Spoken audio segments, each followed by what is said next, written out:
Hello and welcome to Jurassic Reviews. On this episode we have another X-Plus figure to look at, and this one is pretty awesome. That figure is the X-Plus King Ghidorah 1964, the Rick Boy exclusive version.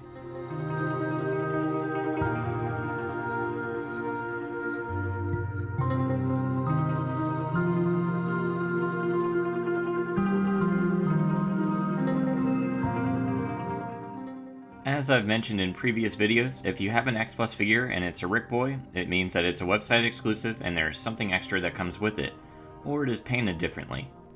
I usually would prefer to talk about the Rick Boy part of these figures towards the end of my videos, because most of them just come with an extra accessory or a light up feature, but not this one.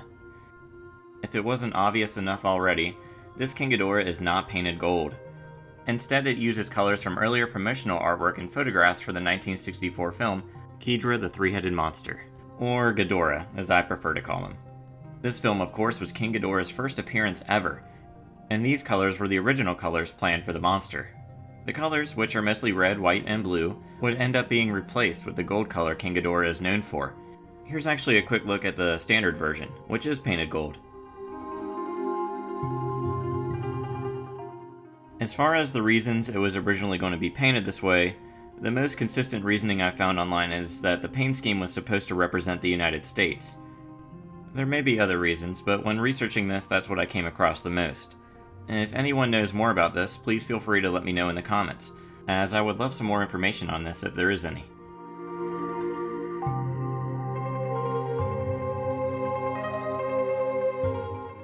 Before we begin, let's take a look at the box. The front has this cool picture of the figure, and I really like how it was painted black around it. You'll also see a yellow sticker, letting you know that this is the Rick Boy version. One thing that I did find odd and slightly concerning was that it was packaged in plastic instead of styrofoam. The other X-Plus King Ghidorah release, the 68 version, originally came in plastic like this, and many collectors had broken figures because of it. They would later change that packaging to styrofoam instead, which I thought they'd use with this, but that is not the case. Luckily, my figure arrived in good shape, and I hope everyone else has no issues as well. Moving on to the figure itself, it stands about 16.5 inches tall and has a massive 27-inch wingspan. Make sure you have enough room for this one because he's a shelf hog. It is also 18 inches long from head to tail. So this figure is a little bit shorter than the X-Plus 68 King Ghidorah, which is a little over 18 inches tall, but that's only because of the position of the wings. This one is posed with its wings in a much wider position, so it definitely takes up more shelf space. This figure is also a bit lighter and more hollow feeling than the 68 version, which I don't really prefer. Not sure why they changed it from the 68 to 64. I definitely like that the 68 version's a bit heavier. The sculpt on this figure is awesome, and I definitely feel it captures the look of the film. Let's start with the heads. Each head is sculpted differently and in different positions from one another, with the left head hanging the lowest. Their mouths are also different, with the middle head being open much wider than the other two. Inside the mouths you'll find individually sculpted teeth, and forked tongues, which are also in different positions among the three heads.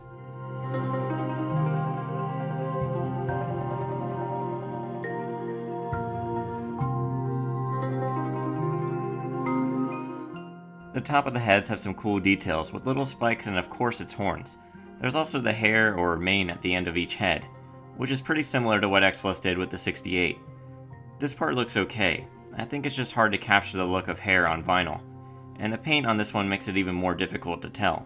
Just a minor nitpick though, I'm fine with it. Moving on to the necks, you have spikes going down the back of each neck that look great, and of course the scales that also cover the rest of the body, which are perfect. There's also the different scales under each neck. They are pretty much the same as the 68, just a different color. Speaking of the 68, there is one difference that's worth pointing out with these necks, and that's that the 64 necks are shorter than the 68 ones. I've seen some disappointment with this online, but this is not something that bothers me much. I probably wouldn't even have noticed had the others online not pointed this out.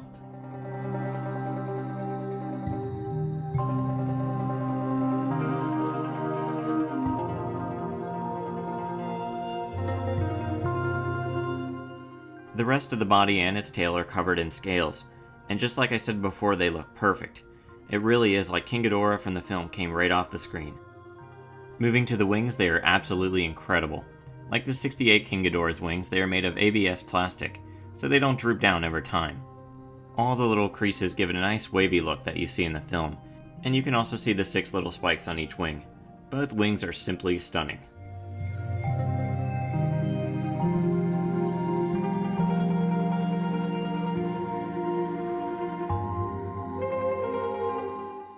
One more thing about these wings, they come separate from the figure, so you have to attach them yourself.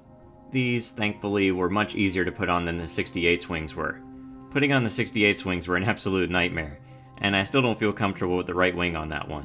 I am so glad X-Plus did a better job this time around, though I'm not sure everyone's will work out as well as mine. Moving on to the paint, which I sort of already touched on, the figure is painted mostly blue with some white and red. The body and the majority of the necks and heads are painted blue, with lighter goldish highlights found throughout. The head spikes are painted a sort of white and brown gradient, and the manes are painted a muddy brown. The eyes are painted red and black with white pupils, and in their mouths you'll find white teeth and red tongues and gums. The scales on the neck are painted tan with some darker brown thrown in as well. Moving down to the toenails, they are painted blue like the rest of the body, and the same for the tail, though like the body there's also some lighter highlights to them.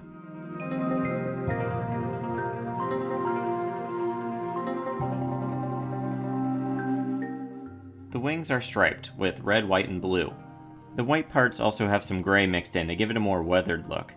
They are probably my favorite thing about this figure and the reason I purchased it. When the 64 was announced, I originally did not plan on getting it, as I thought it was too similar to the 68, which I already have. But then they showed this Rick version with a different paint, and I was completely on board. It's awesome.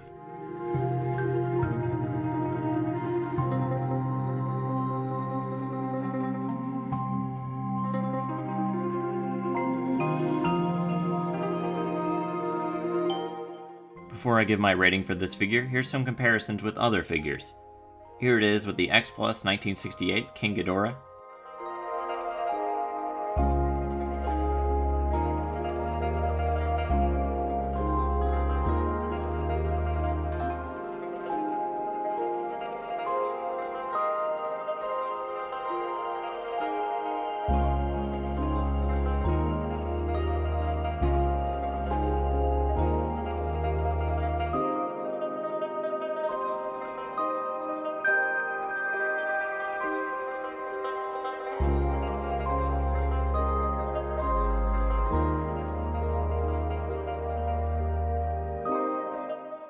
Here it is with Destroya.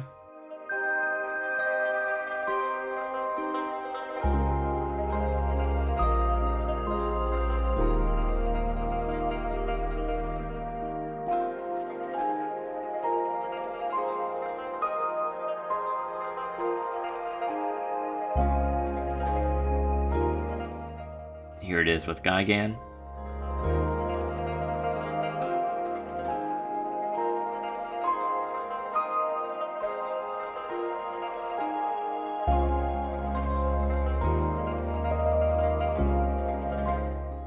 Here it is with the favorite sculptors line Godzilla 2001.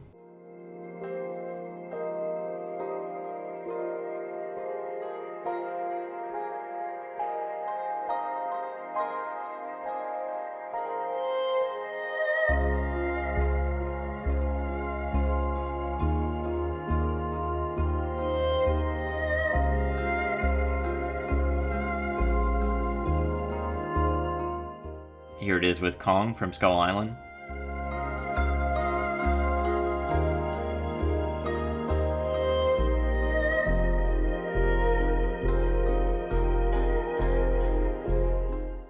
And finally, here it is with a few of my other King Ghidorah figures.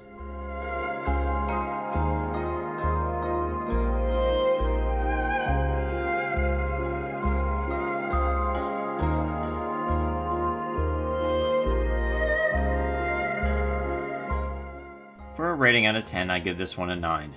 The sculpt is awesome and the paint is beautiful. The necks being shorter is a small thing for me, but other than that, I can't find any other issues. I can see this paint job not being for everyone, but I find it awesome and completely unique. I feel that this figure will really stand out on the shelf. And I also have a feeling this is going to be regarded as a pretty sought after and special figure down the line. I know in my past videos I keep bringing up Figure of the Year. Well, this one too is now in the conversation. X-Plus did a fantastic job. It's a great figure.